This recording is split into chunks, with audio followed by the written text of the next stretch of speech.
Mensuration रो गुटे शानदार question ने करमा। देखुन एक आयत क्षेत्र प्रस्थ को जदि 8 सेमी कम कर दमा तो क्षेत्रफल अपरिवर्तित रखा हेले नूतन दैर्घ्य केते रखा हेबो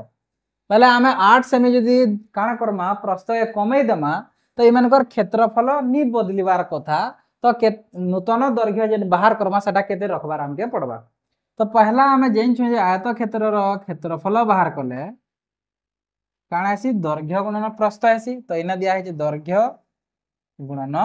प्रस्थ तो इटा बाहरिबा पहला क्षेत्रफल किंतु इने कहि जे प्रस्थटा 8 सेमी के कम कर दियो बोलछि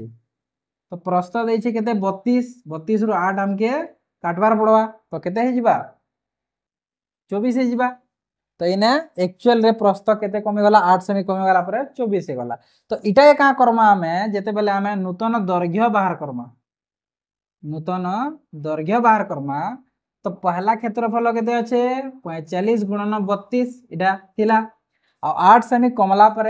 केते हेगला प्रस्थ 24 तो 24 रे हमें डिवाइड कर देना बेले हमर नूतन दैर्घ्य बाहरी जिबा। तो देखुन 8 रे जदि हमें काटमा 8 3 24 8 4 32 और 3 रे काटमा वाला 15 3 45 है 15 4 60 सेमी तो हमर नूतन दैर्घ्य केते करवार पड़बा 60 सेंटीमीटर हमके करवार पड़बा।